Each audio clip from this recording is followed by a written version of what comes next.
Olá, como vocês estão? Tudo bem? Mais uma vez estamos juntos nesse programa maravilhoso organizado pelos coordenadores, professores da pós-graduação Lato Sensu da Pró-Reitoria de Pós-Graduação, Pesquisa e Extensão da Uninter. Seja muito bem-vindo a esse programa maravilhoso que você já conhece, tem lá nos canais que você sempre acompanha, também nas redes sociais, o Por Dentro da Pós. Hoje eu estou com uma convidada muito especial. Quando eu fiz o convite a ela, eu já tinha em mente exatamente o tema que nós íamos trabalhar e ela propôs, olha, o que você acha de fazer um tema um pouquinho mais abrangente, depois a gente ia afunilando na perspectiva mais do chão da cidade. Eu falei, puxa, chão da cidade, gostei. Falar de cidades eu gosto muito. É a professora Camila Bottaro. Professora Camila, tudo bem? Prazer em recebê-la aqui, como você está? Tudo jóia? Tudo bem, professora Alceli.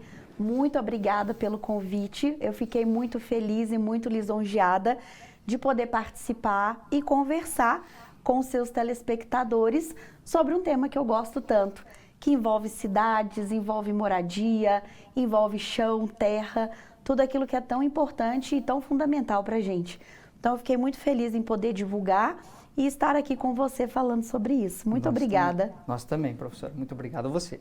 Olha, a professora já tocou num conceito ali que me chama muita atenção, que é terra, que para a geografia nos é muito caro, que é o território, né? A ideia do poder sobre um determinado espaço, uma parcela do espaço. Então, nesse sentido, nós chamamos de território. Mas a gente vai ver que essa ideia de território, ela tem desdobramentos que vão chegar, então, a regularização fundiária, que é o tema que a professora já deixou ali implícita essa ideia que vamos discutir, e também as questões de moradia, que é uma questão social, econômica, jurídica, multidimensional, portanto, que nós vamos tratar também.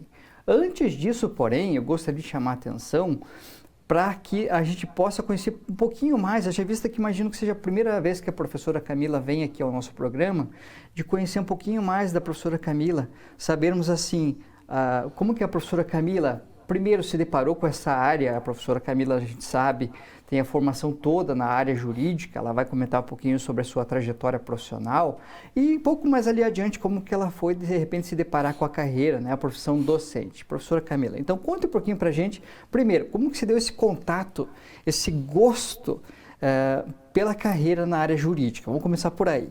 Ok, então vamos lá. Bem, eu fui fazer Direito, eu sou mineira, sou de Belo Horizonte e eu fui estudar Direito na PUC Minas. E na PUC Minas eu sempre me interessei muito pelo Direito Civil, né? A gente sabe que o Direito Civil é uma disciplina muito ampla da faculdade, praticamente do primeiro ao último período a gente estuda Direito Civil e especificamente existe uma matéria dentro do Direito Civil que se chama Direitos Reais, né? Que não é lá uma das matérias que os alunos mais gostam do direito civil. Os alunos gostam muito de família, sucessões, contratos, e quando eles se deparam com direitos reais, a primeira coisa que eles falam para mim é, professora, essa matéria é muito difícil, né? E, na verdade, não é que ela seja difícil, eu vou falar mais à frente. Ela é uma matéria multidisciplinar, eu diria até transdisciplinar. Mas eu volto nesse tema daqui a pouco. E lá eu tive contato com um professor dessa disciplina, que era um professor muito querido, que depois se tornou o meu orientador de mestrado. E ele tinha um grupo de pesquisa. E nesse grupo de pesquisa, ele trabalhava com regularização fundiária. Numa área de Belo Horizonte, que a gente chamava área da ferroviária, rede ferroviária, era uma área pública e uma área extensa. Ali tinham mais de 100 mil pessoas. E havia um problema muito grande sobre regularização de imóveis.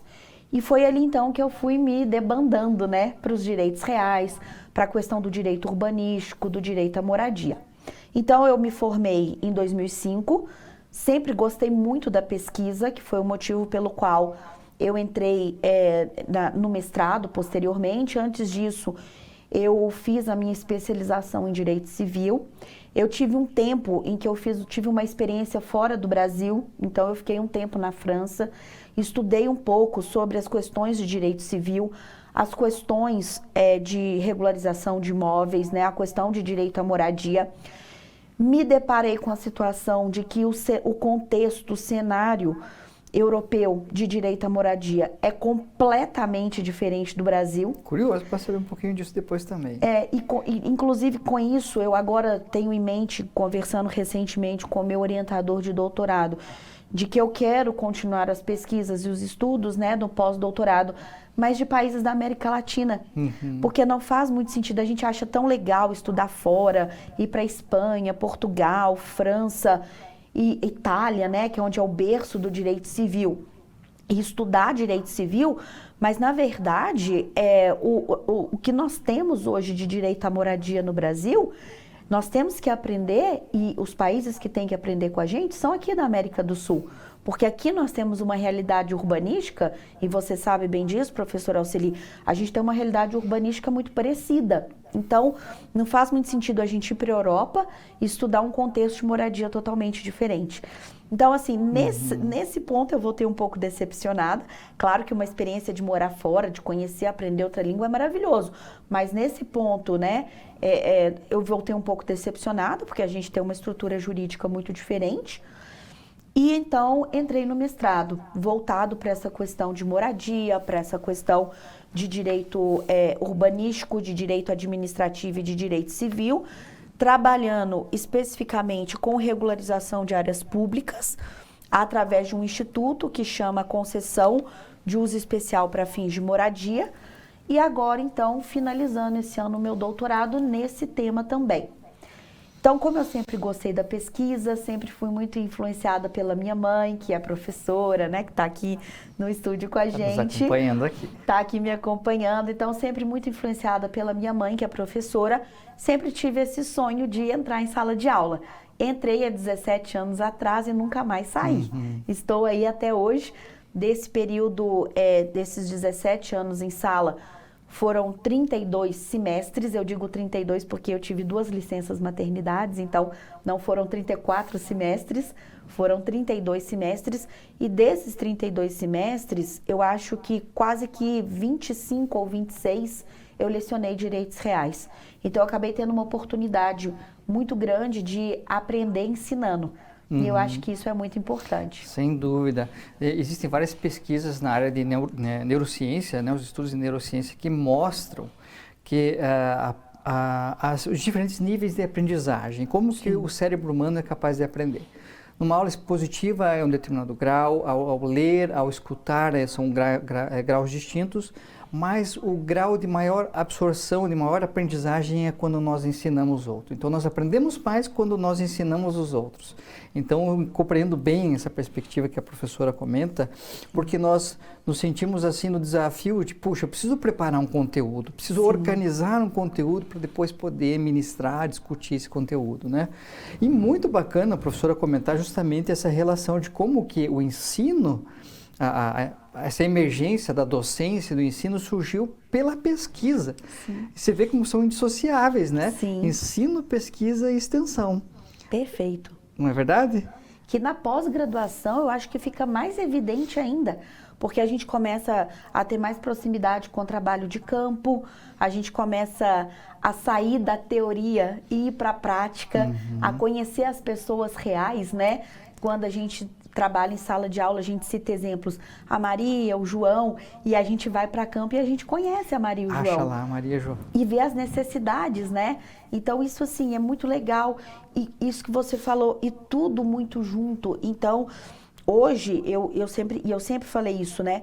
Eu sou uma professora que advoga, eu não sou uma advogada que leciona. Então, a minha profissão número 1, ela foi, é e sempre será ser professora. Mas isso é indissociável da advocacia. Então, eu advogo na área imobiliária e quando eu junto tudo isso, pesquisa, vida acadêmica e advocacia, a gente vê que tudo se complementa. A sala de aula se torna mais real com os casos práticos e os casos práticos da advocacia se tornam mais fundamentados com as aulas teóricas. E tudo isso se complementa. E eu falo isso, professora Alceli, até porque a gente sabe que é um canal profissão e que a gente tem muitos alunos que vão nos escutar. Sim. E é importante o aluno ter essa ideia de que a faculdade não é só teoria, de que a gente precisa também buscar a pesquisa, né? Buscar a prática para a gente se tornar um profissional completo. Né? Isso, e aí vem, já fazendo esse link com o que a professora falou, o aluno está lá na graduação.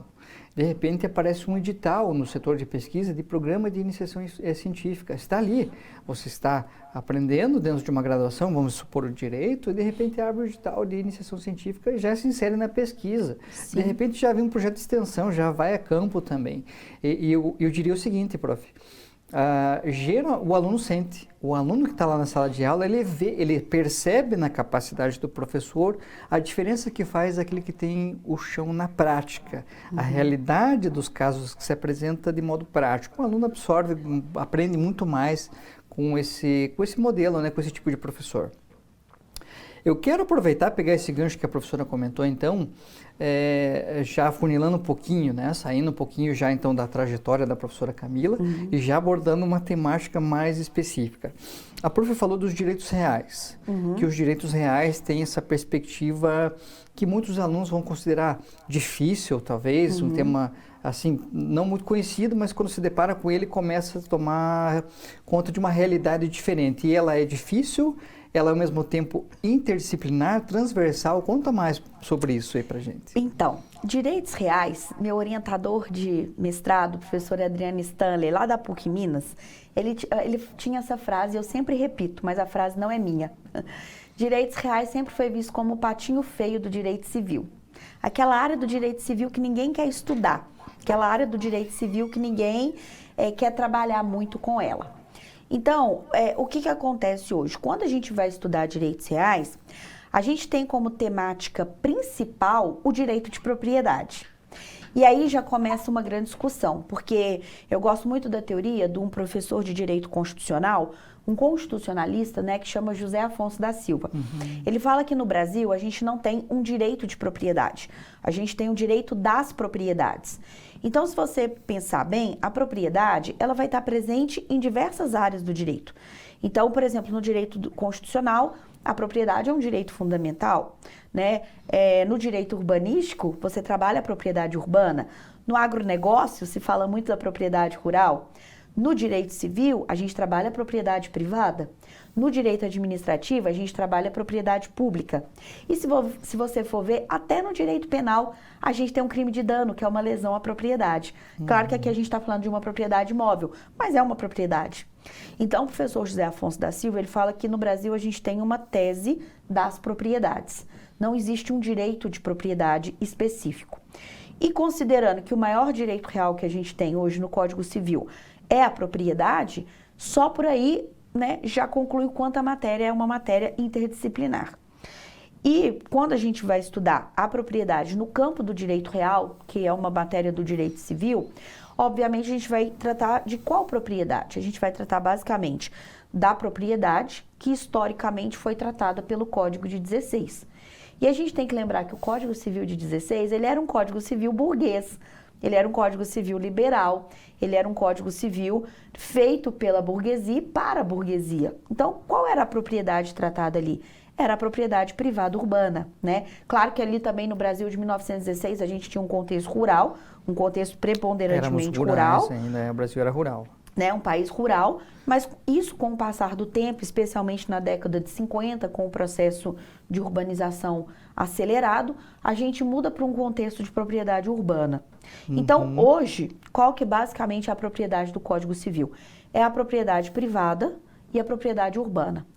E com isso, a gente já vai ter uma conexão muito grande com o direito urbanístico, né, que é a área que o professor estuda.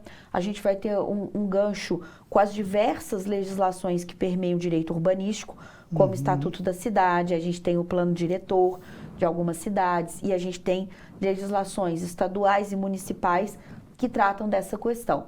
E isso, professora Alceli, eu estou falando só da propriedade, fora a posse, né? Que vai existir uma discussão se ela é um direito real, se ela não é um direito real. E pensando, pessoal, que o Brasil é um país de possuidor, o Brasil não é um país de proprietários. Então, nós temos muito mais conflitos fundiários que envolvem posse do que propriedade. E, assim, então, só aí eu acho que já dá para a gente entender como que é uma disciplina, né, que envolve posse e propriedade, fora que os direitos reais, eles estão elencados ali em 13 situações do nosso Código Civil. Então, eu estou falando da propriedade, mas a gente tem a superfície, a gente tem a servidão, a gente tem os direitos reais de garantia, né? Penhor, hipoteca, anticrese, alienação fiduciária, que vem como um direito real de garantia, aprimorando direitos reais. A gente tem o direito de laje, que foi recentemente, vamos dizer assim, inserido no nosso Código Civil. A gente tem as concessões, que olha que interessante, né? As concessões são instrumentos do direito urbanístico, porque servem para bens públicos e elas ganham eficácia real no Código Civil. Então, veja como que essa coisa do público e privado não está muito delimitado. Então, dentro do Código Civil, que historicamente a gente tratava da propriedade privada e urbana, agora a gente tem a propriedade pública, a gente tem o bem público regularizado pelo título de concessão, que até então estava quietinho ali no direito urbanístico. Isso. E isso traz uma interdisciplinaridade muito grande para a disciplina, que enriquece muito. Mas, por outro lado, exige que o profissional dessa área estude cada vez mais. Então, se de um lado eu tenho uma possibilidade enorme de atuação, porque hoje o aluno que quer atuar como advogado imobiliarista, ele não vai encontrar a disciplina de direito imobiliário dentro da grade curricular, mas ele vai encontrar a disciplina de direitos reais que mais se aproxima. E se ele quer se tornar um profissional de excelência, ele tem que conhecer todas as formas de regularização, ele tem que conhecer todos os instrumentos, e ele vai ver que o direito civil não basta.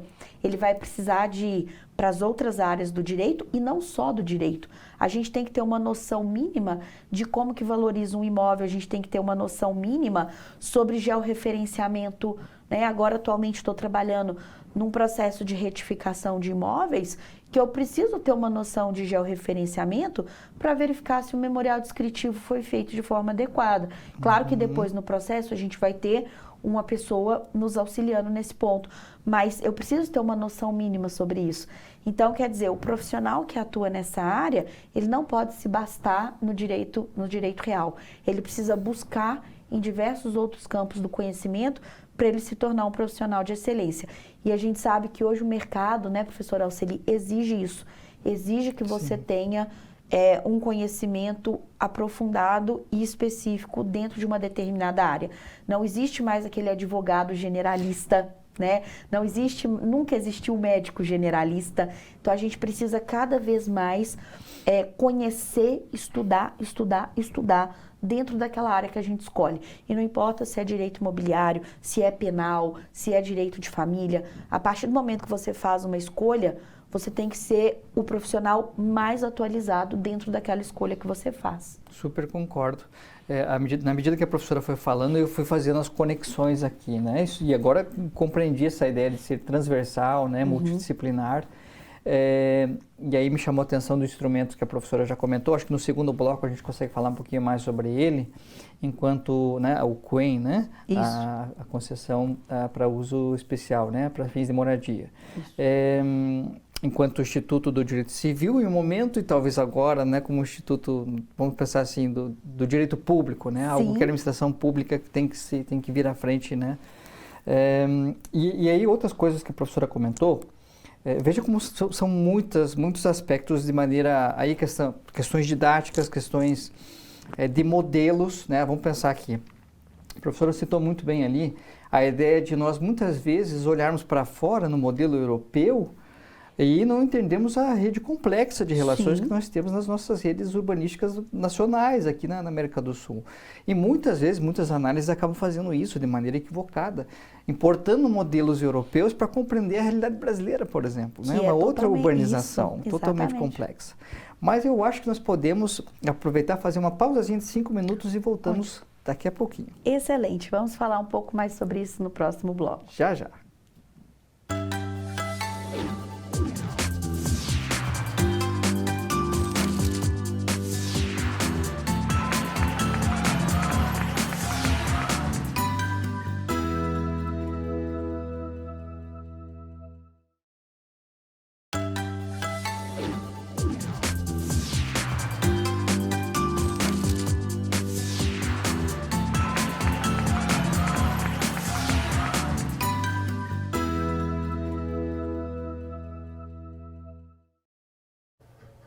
voltamos com o nosso Por Dentro da Pós. Vocês perceberam quantas temáticas relacionadas, quantos assuntos que nos levam a diversos outros assuntos e temáticas.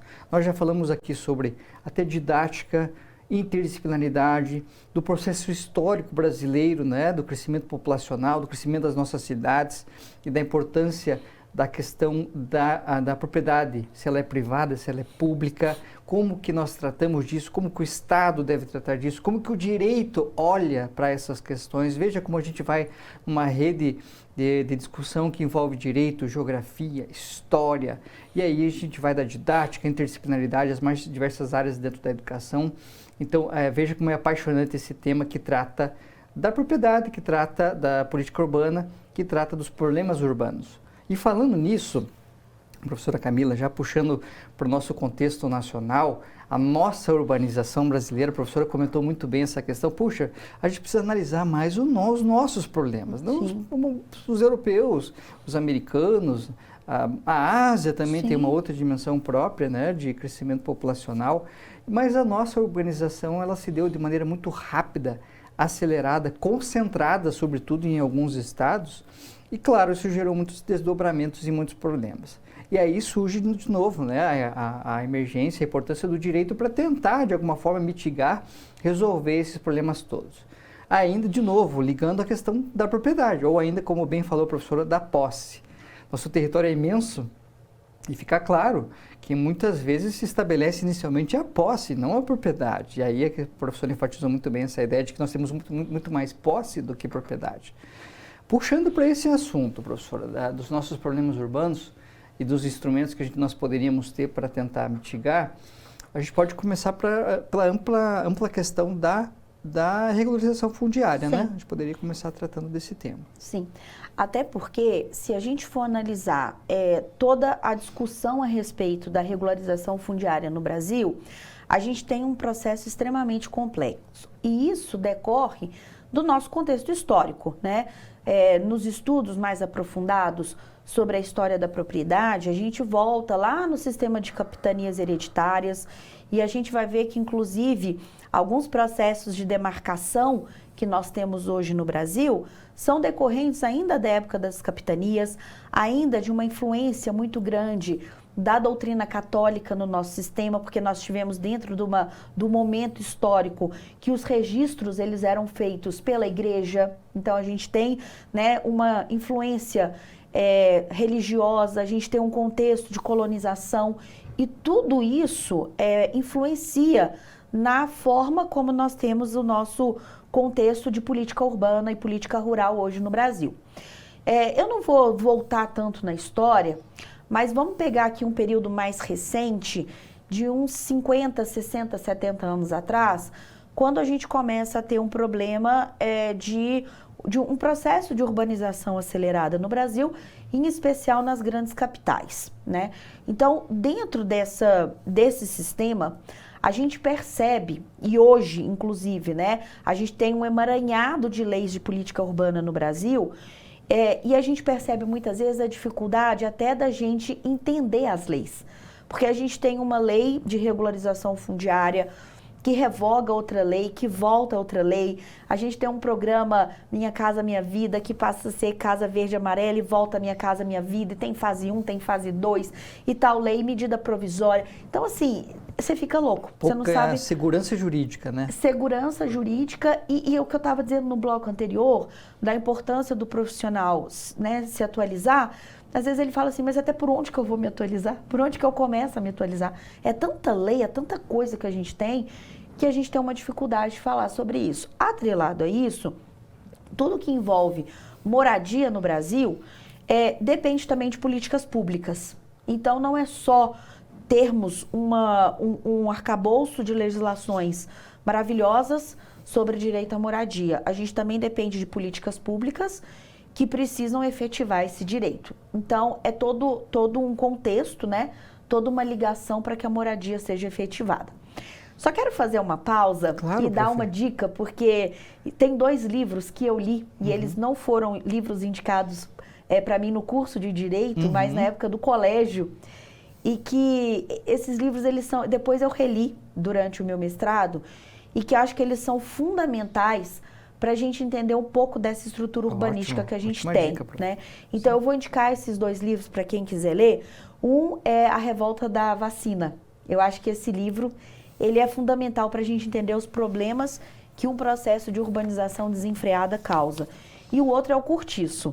Então, eu acho que esses 2 livros, né, 2 clássicos da literatura, eles são fundamentais para a gente entender de onde surgiram alguns problemas relacionados à urbanização que nós temos hoje. E aqui eu falo especificamente da política urbana, tá? Eu não vou focar tanto na política rural, porque não é uma área que eu tenho tanto conhecimento. Eu trabalho com direito imobiliário e voltado para as questões urbanas. Então, eu vou falar daquilo que eu tenho conhecimento. Então, eu acho que esses 2 livros, especificamente, eles me abriram a visão para a ideia do direito urbanístico, né, da propriedade privada, da propriedade... literatura.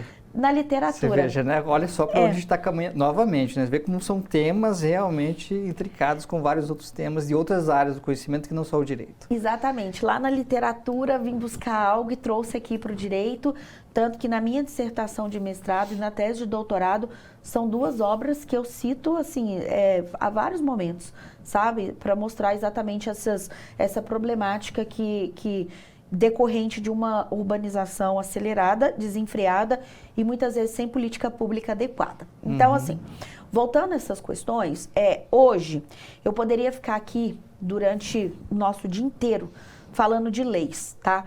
Mas eu quero escolher uma para a gente tomar como marco inicial da nossa conversa.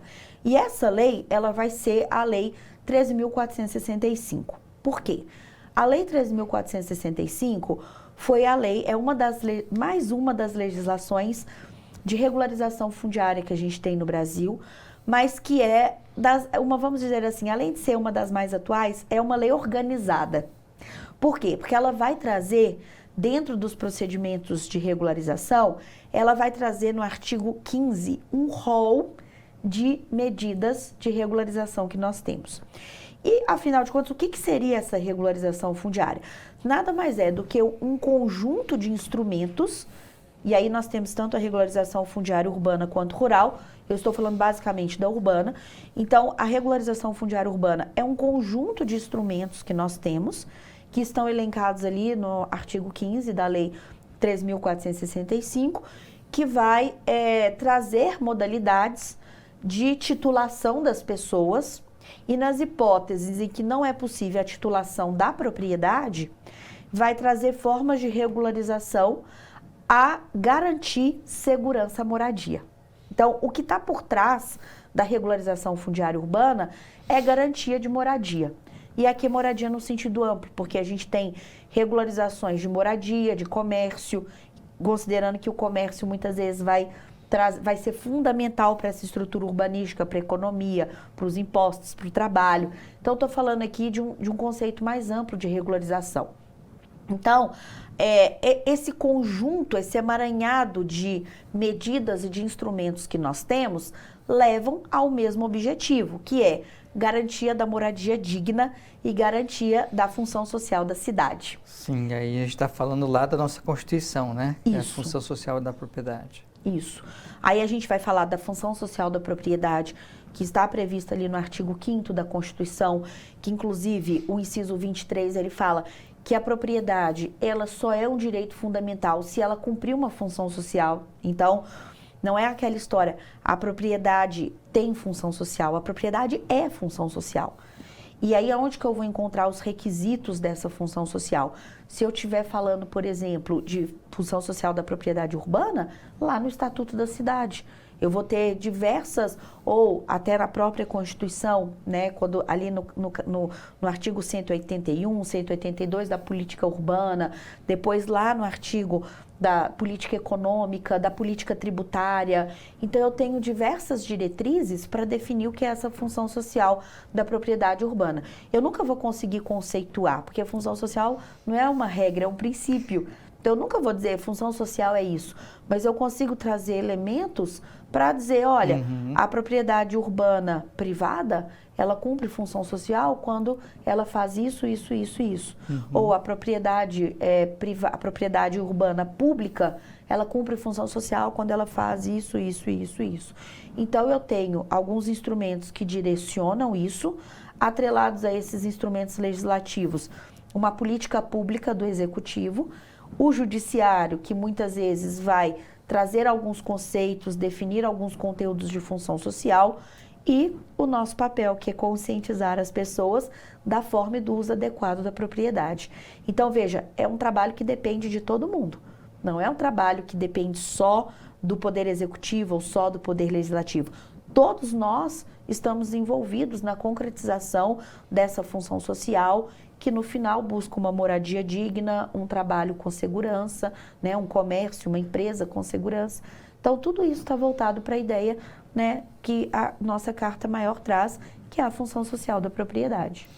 Eu acho que a professora tocou num ponto ali que a gente já começa a falar, puxa, veja, são vários agentes que são responsáveis por assegurar isso, né, esse princípio da função social da propriedade. Os movimentos sociais também são agentes super importantes, a gente pode comentar dos movimentos sociais daqui a pouquinho também. Eu acho que o que fica claro, assim, né, a professora comentou bem lá sobre o nosso Código Civil de 16, mas a gente pode até voltar um pouquinho falando lá da Revolução Francesa e como isso vem pelo Código Civil de 16, tratando a propriedade como um direito do particular. E com a nossa Constituição, a coletividade, aí essa função social da propriedade vai ganhando força, porque não é um direito absoluto do particular. A gente começa a fazer com que esse direito que antes era absoluto do particular tenha um olhar mais, coletivo. Vai atender, a professora comentou muito bem ali a ideia da função social. Como é que a gente identifica isso? Como conceituar isso? Eu acho que uma palavra associada a isso é a coletividade. A professora concorda? Nossa, totalmente, professora Alceli. Acho que você falou assim, uma coisa que é importantíssima para a gente entender esse contexto da função social. Essa ideia de que o proprietário pode tudo, né, para a ideia do proprietário que deve tudo. Então, acho que isso assim, é fundamental, porque lá no contexto liberal, das revoluções burguesas, eu sou o proprietário, eu sou o todo-poderoso, eu faço o que eu quiser. Então, eu vendo da forma que eu quiser, eu coloco o preço que eu quiser, eu desmato o tanto que eu quiser, porque afinal de contas a propriedade é minha. E se tem, né, uma área de proteção ambiental, é claro que a gente está falando de uma época que nem estava tão em voga as questões ambientais, mas se é uma área de proteção ambiental, a propriedade é minha, eu desmato, eu faço o que eu quero. Então, é aquele proprietário que era o todo-poderoso. Tanto que o Código de 16, quando ele ia falar do direito de propriedade, ele dizia assim que o proprietário, ele tinha o poder sobre o bem, né, de usar, gozar, dispor e reaver. Então, os atributos que nós chamamos hoje de atributos da propriedade, no Código 16 era um poder. O proprietário tinha uma relação de poder com a coisa. E uma vez que eu sou proprietário, eu faço o que eu quero. E aí, quando a gente começa a incorporar essa ideia de que, peraí, a propriedade tem uma função social. Eu não posso fazer o que eu quero com a minha propriedade porque eu estou lesando a coletividade. Não é porque a propriedade é minha, eu posso, se ela estiver numa área de proteção ambiental, eu posso desmatar tudo, eu posso fazer tudo o que eu quero? Não. Então, a gente começa a incorporar a ideia de que o proprietário, ele deve muito mais do que ele pode. Então, não é que o proprietário, ele tem o poder de usar. Na verdade, ele tem um atributo de usar, porque se ele não cumprir função social, as medidas vão vir de todo lado. Sim. Ele vai ter desde uma perda da propriedade pela posse de outrem, né, famoso Instituto da Usucapião, como ele tem, por exemplo, sanções do próprio direito urbanístico. Então, ele vai ser intimado para ele fazer uma edificação compulsória, ele vai ser intimado, ele pode chegar até perder o imóvel se ele não arcar com os impostos. Desapropriação. Então, a gente tem uma série de limitações ao direito de propriedade que não se resume somente àquelas limitações antigas, né?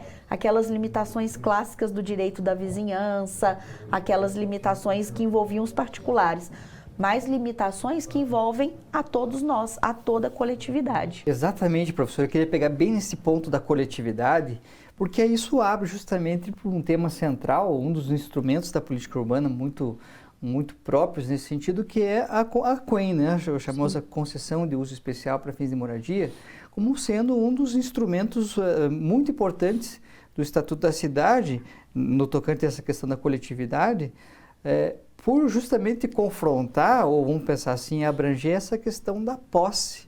Desde que mansa e pacífica, a gente começa a olhar para aquele que está na posse do imóvel ali para fins de moradia. Fala um pouquinho mais sobre esse instrumento.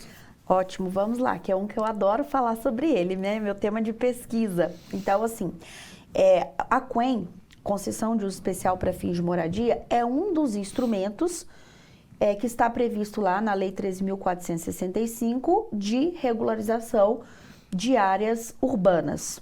Né? Então, como eu disse, regularização fundiária são diversos instrumentos de políticas urbanas para a regularização de áreas urbanas, óbvio. Então, a concessão é um desses instrumentos. Só que o interessante é que a concessão, ela se aplica para bens públicos. Então, nós sabemos que não existe usucapião de bem público.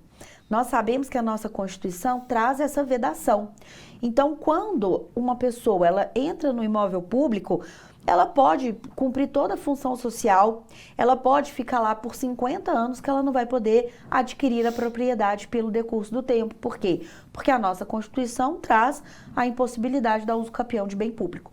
Portanto, existe um instrumento para regularização dessa área pública que se chama concessão de uso especial para fins de moradia, em que o particular, ele ocupa a área pública. Quais são esses requisitos? São os requisitos que vocês vão encontrar na medida provisória 2.220 de 2001, mas eu já adianto que são muito parecidos com os requisitos da usucapião especial urbana individual e coletiva. Então, você permanece no imóvel durante o período exigido na medida provisória e após o cumprimento de todo o requisito, como você não pode pedir a propriedade do imóvel, porque ele é público, você requer o título de concessão e você se torna concessionário daquela área. Com isso, você ganha uma titulação, porque a concessão é um direito real, previsto lá no Código Civil.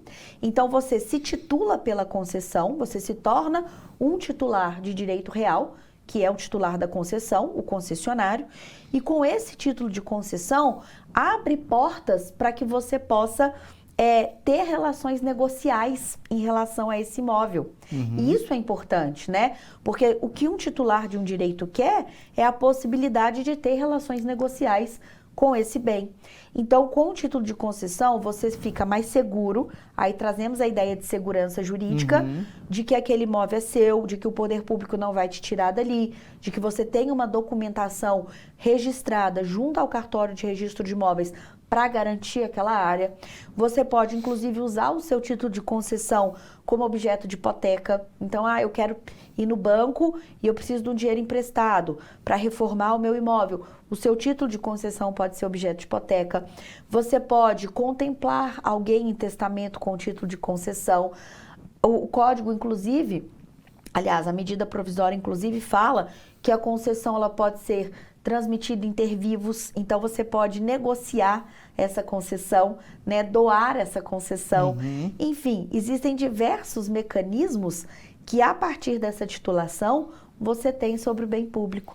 Então isso é muito interessante. Prof, e vamos pensar assim, em Curitiba nós temos áreas que, vamos pensar assim, esse instrumento já foi aplicado ou está na via ali, né, na iminência de ser aplicado? Sim, temos, porque inclusive a medida provisória ela fala que aquele que quer pleitear o título de concessão, ou seja, o ocupante de área pública, depois que ele preenche os requisitos previstos na medida provisória, ele precisa requerer o título de concessão. E primeiramente ele faz isso pela via administrativa.